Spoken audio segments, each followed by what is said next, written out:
Assalamualaikum warahmatullahi wabarakatuh. Psikologi populer kembali hadir menjumpai Anda bersama saya Rifda Alda Ufaira. Siwa Friends, anak yang masuk sekolah dasar bukan hanya anak yang siap secara administrasi ataupun bukan hanya anak yang sekedar sudah punya seragam baru, sudah punya tas baru, namun anak yang siap secara emosi, secara psikologis maupun perkembangan. Dan baru-baru ini juga Kemendikdasmen telah mengeluarkan aturan baru terkait dengan anak usia 5 tahun 6 bulan sudah boleh masuk sekolah dasar. Apa kata psikolog terkait dengan peraturan ini dan bagaimana ya, apa sih yang harus dipersiapkan orang tua juga untuk anak yang mau masuk sekolah dasar? Tentunya kita akan berbincang dengan psikolog dari anggota Himpunan Psikologi Indonesia wilayah Sumatera Selatan. Telah hadir Mbak Fatimah Asyarifah, SPSI, MPSI, psikolog. Selamat datang Mbak Fat ke TVRI Sumatera Selatan. Halo, kok jadi gugup? Oke. Apa kabar? Apa kabar? Baik juga saya, alhamdulillah sehat. Jadi Mbak Fat sehat semangat hari ini? Alhamdulillah sehat. Alhamdulillah sehat ya. Oke, dengan tema Siwa Friends hari ini kita akan membahas lebih dalam lagi terkait secara psikologis, idealkah usia 5 tahun 6 bulan anak-anak boleh masuk ke SD? Nah, untuk itu kami juga mengajak tentunya Siwa Friends dimanapun berada yang ingin bertanya seputar tema kita hari ini bisa langsung saja telepon ke 0711311454 atau juga ke WhatsApp ke 082311981790. Sebelum kita berbincang tentang aturan Kemendikdasmen ini ya Mbak Fat ya, tentu saja mungkin kita harus berbincang tentang tahap perkembangan anak. Yeah. Nah, kalau dari psikolog nih, secara psikologis tahap perkembangan khususnya anak usia dini itu seperti apa sih Mbak? Bayangannya itu seperti apa? Jadi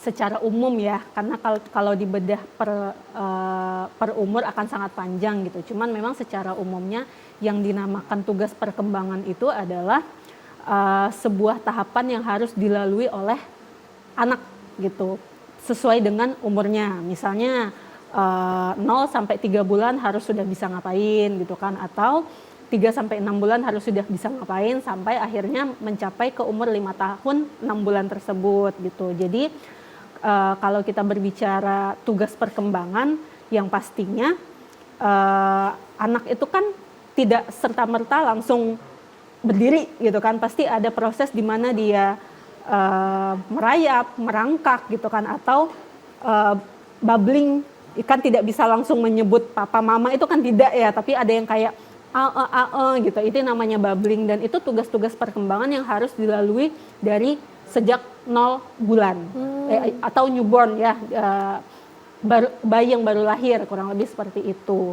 Nah, kalau berbicara tentang sekolah di umur 5 tahun 6 bulan itu sendiri, tugas perkembangannya tentu harus melewati umur-umurnya dulu gitu kan, seperti 1 tahun sudah bisa apa, 2 tahun sudah bisa apa, 3 tahun, 4 tahun, 5 tahun sudah bisa apa gitu. Nah, cuman balik lagi, perkembangannya tidak memenuhi, belum tentu ketika di sekolah tidak bisa, tapi perkembangannya memenuhi belum tentu di sekolah bisa gitu. Jadi memang banyak faktor-faktor yang harus kita lewati untuk itulah yang diperlukan tes psikologi. Kenapa diperlukan sebuah asesmen dan wawancara oleh para psikolog untuk menentukan apakah anak tersebut bisa menjalani hari-hari yang ada di sekolah, karena makin kesini kan berkembang ya, ilmu itu berkembang. Kita tidak bisa lagi mematok dulu mungkin zaman orang tua kita, materi-materi pelajaran itu masih bisa sederhana. Cuman sekarang kalau yang saya perhatikan, matematikanya sudah sangat rumit dibilangnya, bisa dibilang rumit dan lebih ke ya nggak aljabar juga sih sebenarnya ya, tapi lebih ke berat banget itu. Tapi kelas 1 udah yang kok begini banget ya gitu kan. Nah, itu kan perlu kematangan sebenarnya ketika anaknya belum mencapai hal tersebut. Kasihan kalau dipaksakan untuk masuk. Makanya kita pastikan dulu tahapan perkembangannya sudah memenuhi kriteria atau belum, sudah memenuhi syarat atau belum melalui tes-tes psikologi yang akan dilakukan, kurang lebih seperti itu. Berarti sebagai orang tua itu memang harus aware sekali Mbak ya, dari Betul. tadi kalau kata Mbak Syarifah, dari sebenarnya tahap perkembangan itu dari nol Betul, gitu ya, dari betul. 0 bulan 0 tahun itu sudah ada sebenarnya tahap perkembangan itu. Betul. Tapi kalau dari secara kacamata psikolog nih Mbak ya, kalau sekarang fenomena orang tua itu melihat tahap perkembangan anaknya itu semakin meningkat nggak sih, atau karena terlalu banyak informasi ini jadi malah menurunkan informasi tersebut? Seperti apa? Oke. Lebih ke simpang siur sih jatuhnya. Saya tidak bisa menggeneralisir ya, cuman ada sebagian yang aware, ada sebagian yang karena terlalu aware jadinya kayak saingan nih. Duh, anak tetangga udah masuk di umur segini, anak saya kok belum ya, akhirnya merasa terlambat, padahal sebenarnya sesuai dengan umurnya gitu kan, sesuai dengan tahapan perkembangannya yang mana mungkin 6 tahun baru masuk SD gitu kan, sementara tetangga lain 4 tahun sudah masuk SD, ya silahkan gitu kan, kalau memang itu ada surat rekomendasi dari psikolog gitu. Cuman kalau kita berbicara orang tua, pasti ada pro kontranya masing-masing, dan yang saya lihat ya, yang saya lihat fenomenanya adalah yaitu berlomba-lomba, dan itu lebih ke mohon untuk ditahan dulu ya perlombaan itu, karena biar bagaimanapun kan anak yang akan menjalani sekolah itu anak, bukan orang tua gitu kan. Jadi it's okay, nggak apa-apa, belum memasukkan anak bukan berarti terlambat juga gitu kan. Fenomena itu yang saya lihat gitu. Oke, jadi kalau malahan banyak lihat anak tetangga, Betul. anak kerabat lainnya yang sudah mulai berbondong-bondong masuk sekolah Betul. dasar, jadinya kita juga kayak kok anak saya belum gitu ya, jadinya ada kecemasan tersendiri ya Mbak Fathia. Betul. Oh, kalau misalnya ini Mbak secara tahap perkembangan ya, ini kan idealnya nih kalau dari kementerian itu kan sekitar 5 tahun 6 bulan atau menuju 6 tahun. Berarti kita mungkin bahas terkait dengan tahap perkembangan usia-usia terkait gitu ya Mbak ya, mulai dari 4 tahun, 5 tahun, 6 tahun itu apakah tahap perkembangannya itu serupa nih, atau ada perbedaan tersendiri karena semakin meningkatnya usia gitu ya, semakin kompleks juga tahap perkembangannya, seperti apa Mbak? Oke. Kalau saya tuh paling paling bukan anti sih ya, tapi teori itu kita pelajari. Tapi bukan berarti itu saklek gitu kan, karena pada prakteknya itu akan sangat jauh sekali dari teori. Tapi kalau kita berbicara teori nih 3 sampai 5 tahun gitu kan, kayak klasifikasinya 3 sampai 5 tahun sudah bisa apa segala macam gitu. Nah, lebih ke justru bukan baca tulis hitung.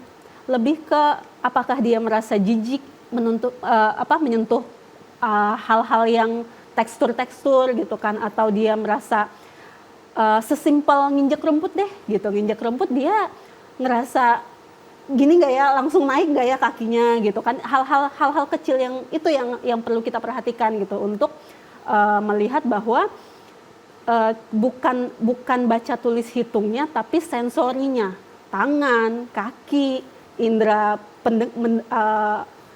mendengar gitu kan, indera melihat, ketika dipanggil apakah noleh atau tidak, itu kan salah satu tanda bahwa apakah ini berkebutuhan khusus atau tidak gitu kan. Nah, hal-hal seperti itu yang seharusnya dilatih dari rumah sebelum memasukkan anak ke SD. Mungkin ada yang melalui taman kanak-kanak atau TK gitu kan. Itu dan TK pun kalau saya lihat kan lebih banyak bermain ya ketimbang belajar gitu kan. Jadi banyak juga fase orang tua di mana anaknya playgroup, udah playgroup TK 0 kecil, 0 besar gitu kan. Nah, ketika masuk SD, anaknya bosen. Jadi memang terlepas dari memang pendidikan itu penting, tapi kita lihat juga apakah anaknya bosenan nggak nih gitu kan. Kalau untuk bermain, jadi tahap perkembangannya itu bermain sambil belajar gitu loh. Makanya TK itu kan banyak nyanyi-nyanyi, karena memang penangkapan daya anak-anak itu lebih cepat ketika ada musik gitu kan. Anak-anak menerima musik itu lebih cepat ketimbang 1 tambah 1 sama dengan 2 gitu kan, 3 tambah 3 sama dengan 6 gitu. Jadi, nah ketika sudah masuk SD kan itu tidak ada lagi di TK. Nah itu yang harus dipersiapkan. Cuman ya balik lagi ke orang tua, budget gitu kan, pasti sekolah kan butuh biaya gitu kan.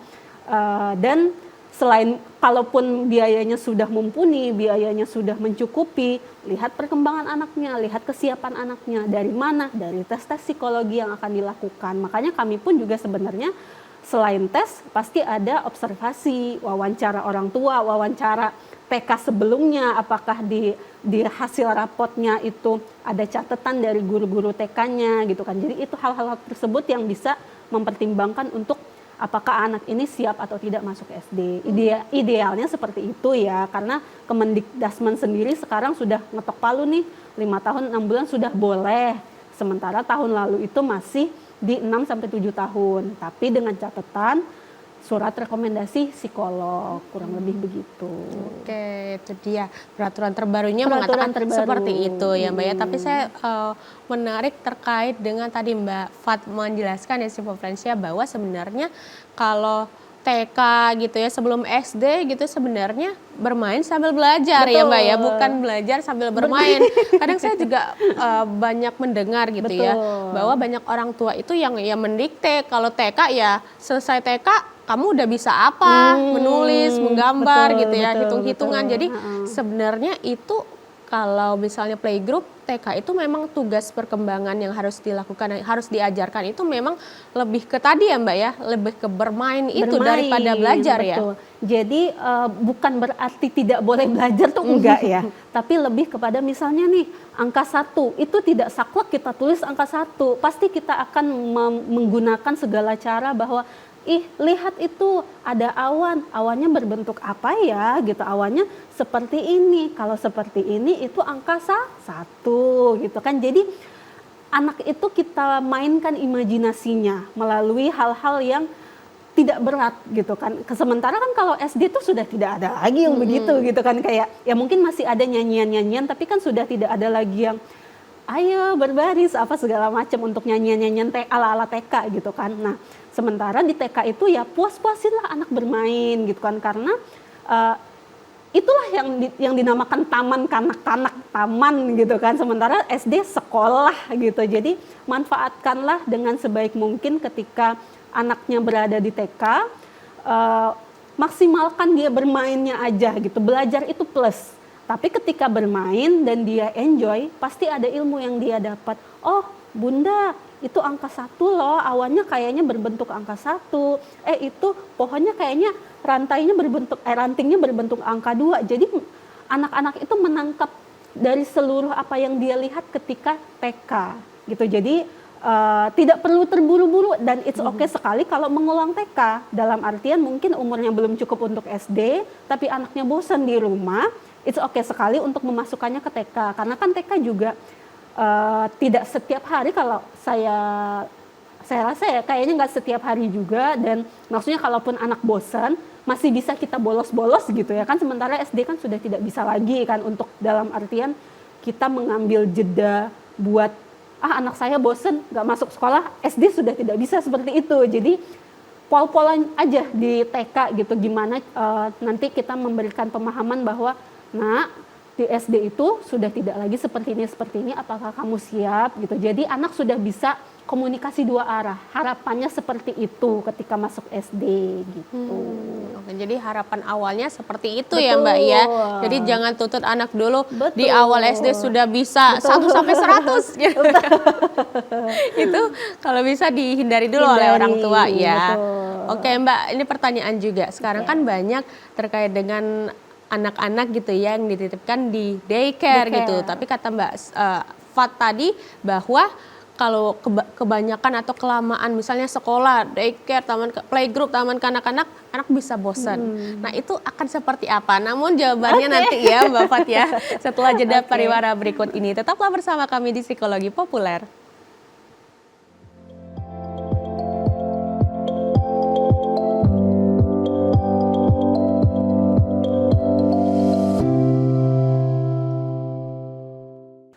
Terima kasih Siva Friends, Anda masih bersama kami dalam program Psikologi Populer yang hari ini membahas mengenai tema secara psikologis, idealkah usia 5 tahun 6 bulan anak-anak boleh masuk SD? Tentu saja masih bersama dengan narasumber kita dari anggota Himpunan Psikologi Indonesia wilayah Sumatera Selatan. Masih ada Mbak Fatimah Asyarifah SPSI MPSI Psikolo. Dan tentunya juga kami masih mengingatkan untuk Siva Friends yang kepo tentang tema kita hari ini ya. Mungkin orang tua muda ya Mbak Fatia yang ingin menyekolahkan anak atau sedang bersiap gitu ya untuk menyekolahkan anak ke sekolah dasar, bisa langsung saja telepon ke 0711311454 atau juga ke WhatsApp ke 082311981790. Kami nantikan untuk telepon maupun WhatsApp dari Siva Fresh. Oke Mbak, pertanyaan saya sebelum break tadi ya. Sekarang fenomena ibu bekerja, ayah bekerja gitu ya, itu semakin bukan mempersulit juga ya sebenarnya. Kalau kita bawa enjoy ya enjoy aja Mbak ya, tapi dimana fenomena sekarang anaknya dimasukin ke daycare gitu, terus akhirnya ke playgroup, lanjut lagi ke TK, baru ke SD. Dan sedangkan tadi kata Mbak Syarifah juga ya, kalau anak-anak terlalu banyak sekolah gitu ya, siapa tahu anaknya bisa jadi bosen. Nah itu fenomena tersebut seperti apa Mbak mengakalinya? Kalau kita berbicara mengakali sih, kita tidak berbicara ideal. Karena biar bagaimanapun ibu bekerja ya juga bukan kemauan beliau gitu untuk bekerja meninggalkan anaknya di daycare gitu kan. Saya pernah membawa tema ini di Dinas Kesehatan juga, memang temanya ibu pekerja gitu. Ada seorang ibu yang bertanya ke bukan kemudaan terlalu dinikah anak usia 3 bulan dimasukkan ke daycare gitu kan. Saya tahu pasti dalam hatinya kita sesama ibu ya, saya juga seorang ibu ya gitu, yang kebetulan memang ketika saya melahirkan dan anak saya sampai 2 tahun saya dikasih kesempatan untuk mengasuh sendiri. Tapi kan privilege itu tidak bisa dimiliki oleh semua orang gitu kan. Jadi saya lebih bukan menenangkan, tapi memang tidak bisa ideal. Kalau kita berbicara ideal untuk ibu pekerja itu tidak akan pernah bisa ideal. Karena kalau idealnya ya diasuh sendiri gitu kan, tidak dititipkan kemanapun. Dan seorang ibu, seorang ayah mengawasi anaknya secara langsung. Idealnya seperti itu, tapi kan kehidupan tidak seadil itu ya. Tidak sesempurna itu sehingga kita terpaksa harus bekerja gitu kan. Mungkin bisa, kalau mengakalinya ya mungkin bisa kita cari dengan daycare yang memang isinya bukan belajar. Ada kan memang daycare sekarang walaupun di Palembang sendiri masih terbatas ya, tapi kalau di luar kota khususnya di Jakarta atau Jabodetabek itu sudah sangat banyak sekali daycare yang memberikan pelayanan ya sesuai umurnya. Kalau memang anaknya umurnya 3 bulan, ya nggak mungkin dong dikasih hitung-hitungan tuh nggak mungkin gitu kan. Jadi lebih ke ngomong gitu kan, atau kasih stimulasi sesuai dengan umurnya, ya balik lagi ke tahap perkembangan gitu. Nah, balik lagi ke cara mengakalinya, yaitu kita survei, kita lihat kegiatan apa saja yang ditawarkan oleh daycare tersebut. Itu untuk kalau memang ke daycare ya. Terus kalau memang ke playgroup atau TK, ya lihat program sekolahnya, kegiatan. Biasanya tuh brosurnya lengkap tuh. Bakal ada penjelasannya atau ke adminnya biasanya kan. Maksudnya kalau memang kurang jelas atau kurang detail bisa kita langsung tanyakan kepada admin terkait gitu. Jadi bukan program kerja ya, apa ya kalau sekolah tuh ya Kurikulumnya iya betul, kurikulum sekolahnya seperti apa, apakah sesuai dengan kayaknya aman nih untuk anak saya dititipkan di sini, it's okay, nggak masalah.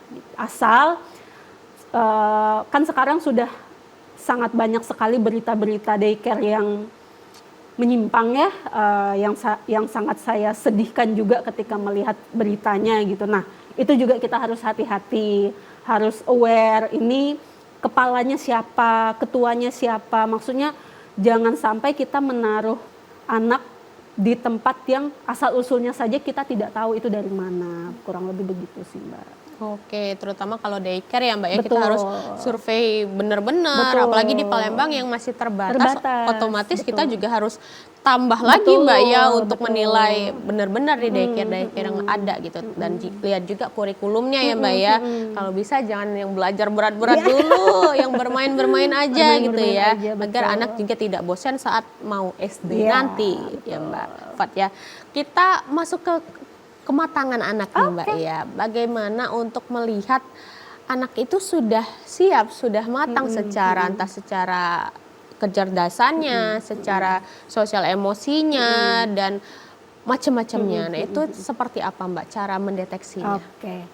Cara mendeteksi kematangan anak ya, kita bisa melalui tes psikologi. Itu yang memang yang Kemendikbudrismen juga memberi aturan bahwa ada surat rekomendasi ketika memang anaknya 5 tahun 6 bulan ingin dimasukkan ke sekolah dasar gitu atau di bawah 6 tahun. Berapapun itu gitu kan. Jadi saya mengambil kasus dari klinik saya gitu, tercatat sudah 8 semenjak dari ketok palunya Kemendikbudrismen itu 8 orang berbondong-bondong ke klinik saya untuk minta surat rekomendasi layak atau tidak masuk ke sekolah dasar. Nah, ini menjadi dilema di diri saya sendiri juga. Karena kenapa? Yang pertama memang tes psikologi itu kan butuh biaya ya. Butuh biaya yang ya bagi saya itu tidak murah ya. Walaupun saya mematok harga di klinik saya itu sudah semurah mungkin, tapi kan ya kita tidak pernah tahu ya kondisi perekonomian masing-masing seperti apa gitu kan. Nah, yang kedua hasilnya nggak mungkin saya manipulasi gitu kan. Kalaupun saya manipulasi, kasihan gurunya, kasihan sekolahnya, kasihan anaknya gitu loh. Kasihan semua pihak gitu kan. Kalau misalnya untuk syarat dia lulus ke sekolah dasar, oke dia lulus. Tapi ketika di kelas apakah dia bisa mengikuti pelajarannya sementara kita tahu ini hasil manipulasi gitu kan. Jadi kayaknya saya sempat mendengar deh berita-berita bahwa ada oknum lah yang meminta untuk memanipulasi hasil tes psikologi demi anaknya bisa lulus.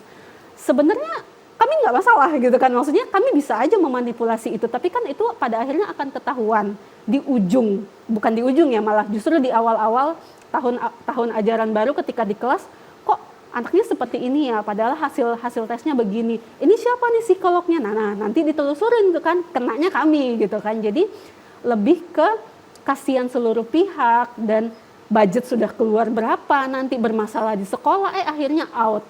Sekolah memutuskan untuk mengeluarkan secara ya mungkin apa namanya musyawarah mufakat lah gitu ya.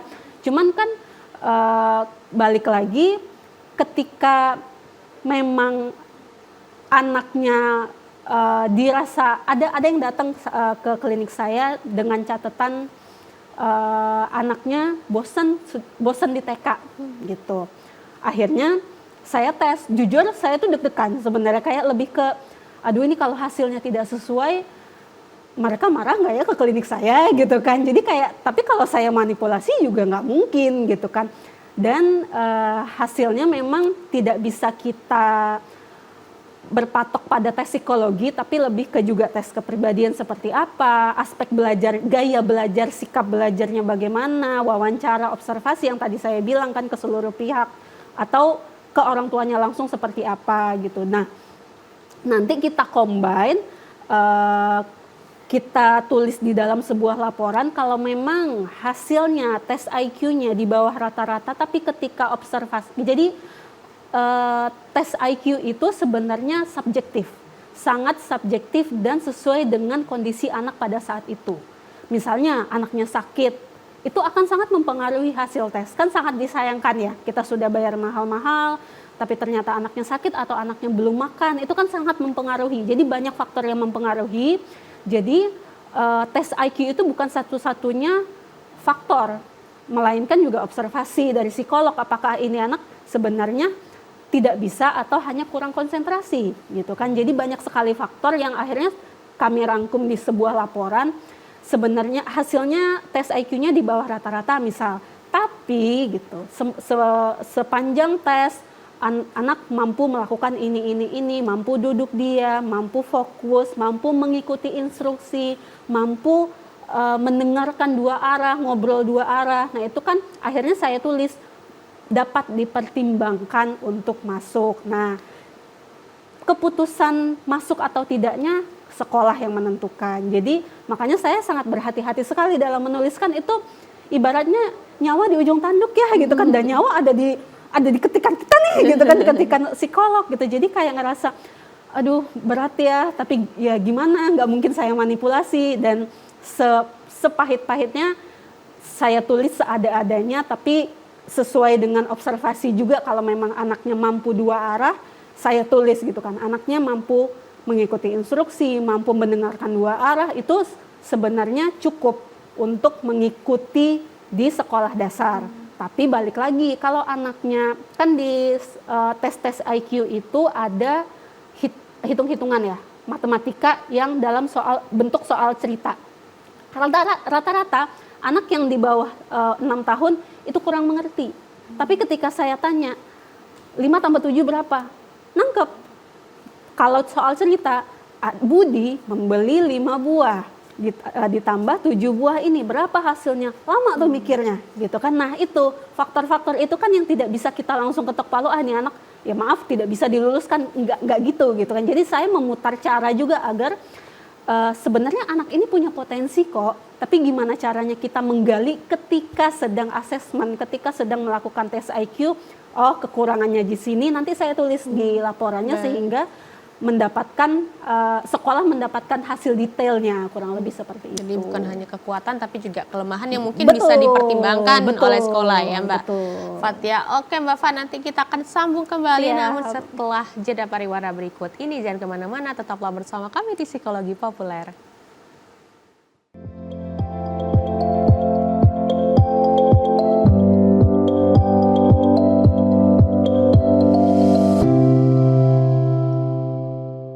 Terima kasih Sipo Friends, Anda masih bersama kami dalam program Psikologi Populer yang hari ini masih membahas mengenai secara psikologis, idealkah usia 5 tahun 6 bulan anak-anak boleh masuk ke SD, bersama dengan tentunya masih ada Mbak Fatima Asyarifah SPSI MPSI Psikolog selaku anggota HIMSI Sumsel atau Himpunan Psikologi Wilayah Sumatera Selatan. Dan juga kami masih mengingatkan untuk Sipo Friends yang ingin bertanya seputar tema kita hari ini, bisa langsung saja telepon ke 0711311454 atau juga ke WhatsApp ke 082311981790.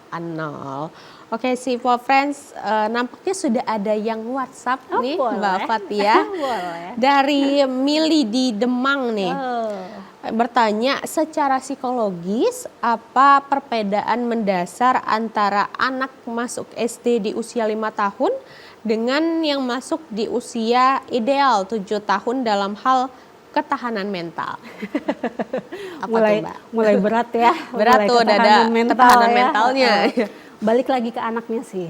Balik lagi ke anaknya, ya itu tadi, kita tidak bisa membandingkan antara anak satu dengan anak yang lainnya. Bahkan kita aja orang dewasa aja punya ketahanan mental yang berbeda-beda gitu kan. Jadi tidak bisa kita lihat dari umur sebenarnya. Lebih ke yaitu hasil tes psikologinya, hasil observasinya, hasil wawancara dari kanan, atas, depan, belakang, bawah gitu kan. Apakah anak ini memang secara ketika umur 5 tahun dia sudah mampu untuk bersosialisasi dengan baik. Kalau tidak sengaja membuat teman terluka, dia akan mengucapkan apa ya, secara ininya kan maaf gitu kan, 4 kata ajaib deh gitu kan kalau kita bilangnya maaf, tolong, terima kasih, satu lagi, aduh saya lupa.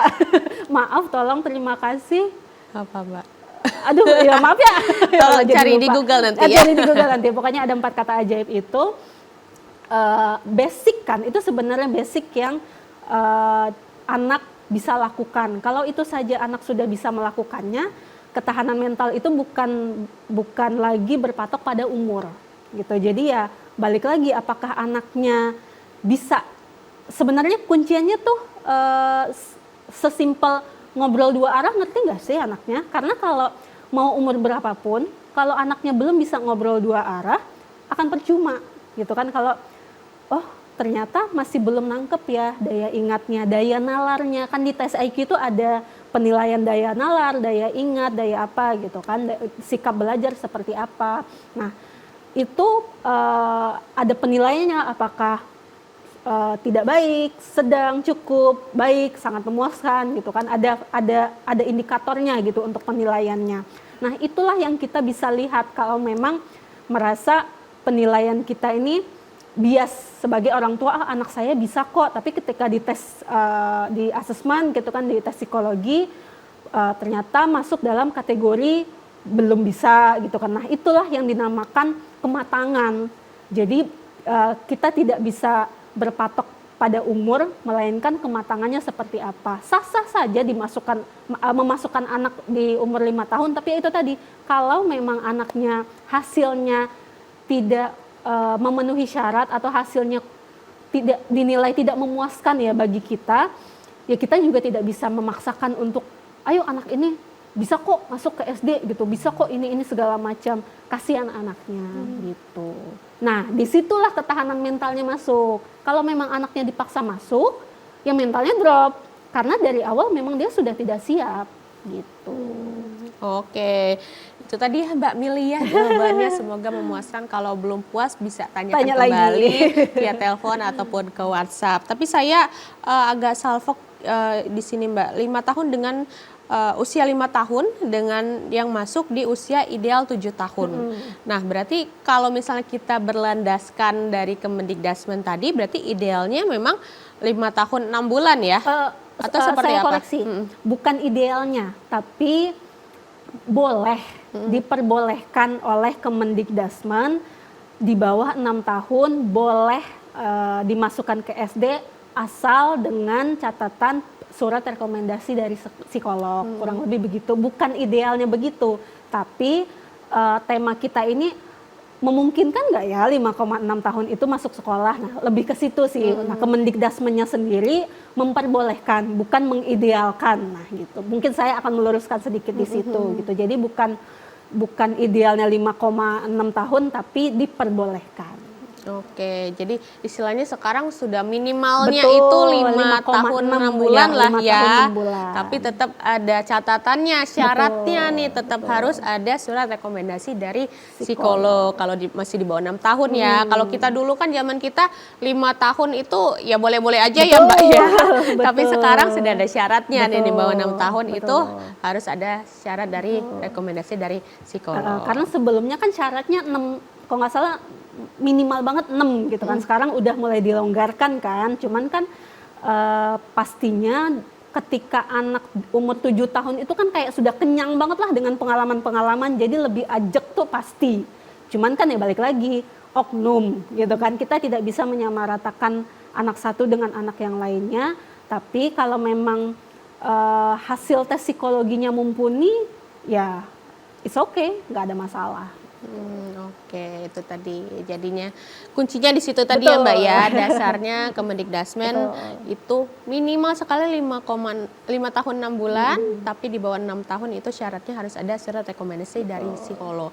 Untuk mendapatkan surat rekomendasi psikolog, salah satunya mungkin bisa ke Mbak Fat gitu ya, ke kliniknya Mbak Fat. Nah, mungkin bisa diterangkan dulu Mbak, kalau mau ke klinik Mbak Fat di mana dan mungkin harus ada waktu tunggunya kah atau seperti apa? Baik, jadi saya pribadi itu ada klinik, saya sebagai penanggung jawab dengan teman saya juga seorang psikolog klinis namanya Fitrah Jufiah Pratiwi. Nama klinik saya Lembaga Psikologi Arunika, berlokasi di Perumahan Bukit Sejahtera, Blok R6, Poligon, Palembang, arah Musi 2. Nah, itu jam prakteknya biasanya sebenarnya fleksibel, tapi karena saya juga berpraktek di tempat lain, di sekolah gitu kan, saya juga pulangnya jam 3. Nah, saya taruh jadwalnya itu biasanya antara jam Senin sampai Jumat itu jam 4 sore sampai jam 9 malam. Tapi kalau weekend Sabtu Minggu saya buka dari pagi sampai malam, terserah dah gitu. Jadi fleksibel. Aduh, saya lupa lagi nomor HP-nya ya, cuman mungkin di aja Instagram ya, witharunika.id, WITH arunika.id gitu. Oke. Boleh di chat aja adminnya nanti. Kalau praktek di tempat lainnya mau disebutkan, Mbak? Boleh, saya juga berpraktek di sekolah namanya Sekolah Islam Terpadu Auladi, Palembang, ada 5 cabang, di Pakjo, SU2 itu Seberang Ulu 2, lalu di Jakabaring, di Sako, dan di Sematang Borang. Jadi kalau memang perlu konsultasi tapi kejauhan, langsung ke poligon gitu kan, boleh di area terdekat dari sekitar itu, nggak apa-apa, di calling aja Arunikanya. Oke, nanti pokoknya DM dulu IG-nya, Iya, DM nanti dulu bisa aja. WhatsAppan ya Mbak ya, Betul, terus janji temu gitu. Betul. Oke, luar biasa Mbak Fat. Kita kembali lagi ke WhatsApp ya Mbak ya, ternyata sudah ada WhatsApp dari Mbak Novi di Sako nih, bertanya apa saja tanda-tanda bahaya atau zaman sekarang red flags-nya ya Mbak ya, yang menunjukkan bahwa anak sebenarnya belum siap secara emosional dan mulai mengalami tekanan dalam tanda kutip stres atau burnout di sekolah, Mbak Fat. Apa tuh? Berarti kita sudah mulai masuk ke skenario anak ketika di bangku SD ya, betul? Betul. Ya, oke. Nah, anak kelas 1 itu kalau kita perhatikan ya, khususnya untuk guru-guru, pasti guru-guru SD sudah khatam sekali dengan perilaku anak-anak kelas 1 SD gitu kan, yang mana masih lari-larian, masih yang ribut sana sini, tapi sekali lagi kunciannya apakah dia bisa ngobrol 2 arah atau tidak. Karena kalau sudah bisa ngobrol 2 arah, instruksi dia mengerti. Disuruh antri dia mau gitu kan, basic ya, hal-hal basic seperti sabar, mengantri, tidak tantrum ketika belum waktunya istirahat tapi dia sudah kelaparan, mampu nggak dia untuk menunggu. Itu kan hal-hal yang memang dilatih ya sebelum masuk SD gitu kan.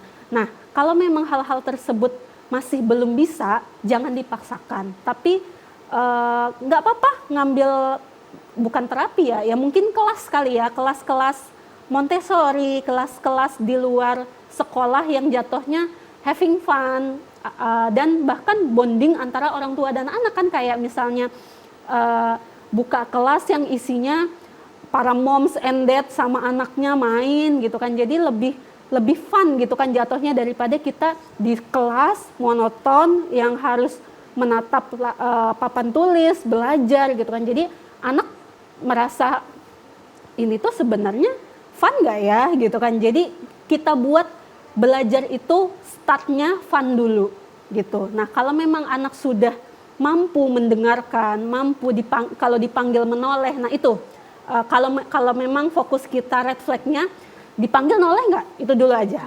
Kalau memang dipanggil nggak noleh, nah itu sudah mulai memasuki ranah autis gitu, ranah kebutuhan khusus. Walaupun kita tidak bisa serta-merta langsung ngomong itu autis, enggak ya. Autis kan sangat banyak sekali faktor-faktor yang penegakan diagnosanya harus tepat. Tapi salah satu cirinya, ciri red flag-nya ketika dipanggil itu tidak menoleh, nah itu sudah mulai harus waspada dan mungkin bisa kita bawa ke dokter tumbuh kembang terdekat agar bisa dideteksi lebih lanjut gitu. Oke, jadi sebenarnya banyak ya Mbak ya Betul. kalau bisa diidentifikasi oleh orang tua yang Betul. memang kritis terkait dengan tahap perkembangan anak tadi gitu ya Mbak ya. Dan kalau misalnya memang ada tanda-tandanya ya mungkin tadi bisa ke kliniknya Mbak Fat gitu ya, atau Betul. misalnya rumah sakit terkait. Oke Mbak Fat, nanti kita akan lanjutkan, namun setelah pariwara berikut ini tetaplah bersama kami di Psikologi Populer.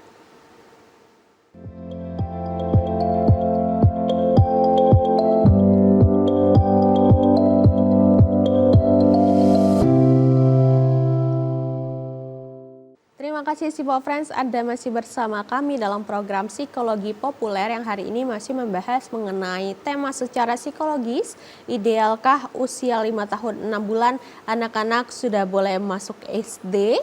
Bersama tentunya masih ada narasumber di TVRI Sumatera Selatan, ada Mbak Fatimah Syarifah, SPSI, MPSI Psikolog, selaku anggota Himpunan Psikologi Indonesia wilayah Sumatera Selatan. Dan juga kami masih mengingatkan untuk Sipo Friends yang masih ingin bertanya seputar tema kita hari ini. Mumpung masih ada waktu ya, walaupun tidak banyak ya Mbak Fat ya.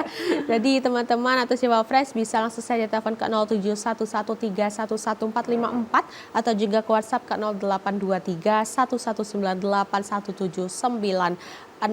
Oke Mbak, di segmen terakhir tentunya kita harus membahas dari kacamata orang tua ini harus seperti apa gitu ya Mbak ya. Apakah orang tua harus harus menyiapkan finansialnya dulu kah? Atau lebih fokusnya sudah fokus ke anak dulu saja? Atau harusnya seperti apa? Oke. Tentu finansial ya. Pendidikan makin mahal ya, banget ya. Walaupun saya tahu harganya berapa, tapi kayak aduh gitu kan. Jadi memang tapi bukan berarti itu menjadi alasan kita menunda anak, enggak juga gitu ya kan. Pastinya ketika memang kita punya anak, pasti kita sudah siap dengan segala masa depan anak ya, termasuk sekolah gitu kan. Pasti kita sebagai orang tua juga ya gimana caranya kita punya uang lah untuk membiayai anak sekolah, dan bukan berarti ketika kita tidak punya finansial yang cukup kita memberhentikan anaknya, enggak juga gitu kan ya. Gimana usaha kita kan bisa lewat mungkin di rumah dengan dunia digital yang sekarang kan sangat mudah sekali mendapatkan materi-materi ya yang di YouTube ada gitu kan, kalau memang keterbatasan finansial dan pada tahun tersebut masih belum bisa untuk memasukkan anaknya ke sekolah dasar gitu. Itu yang pertama sih. Jadi jangan patah semangat dulu, masih banyak cara lain gitu kan untuk memasukkan anak ke sekolah dasar, walaupun ketika dilihat anaknya memang sudah matang tapi finansialnya belum, nah jangan dipaksakan gitu. Pasti ada jalannya semualah. Ya kalaupun memang memutuskan untuk tetap disekolahkan, ya pasti ada jalannya juga, rezeki untuk anak tidak akan kemana. Itu yang pertama. Yang kedua, yaitu balik lagi ke pembahasan kita yang sebelumnya, jangan berlomba-lomba ya, moms and dad ya gitu, kayak diusahakan kita jangan melihat kanan kiri, tapi lebih ke ini anak kita gitu, bukan anak tetangga, bukan anak siapapun gitu, tapi anak kita sudah siap atau belum.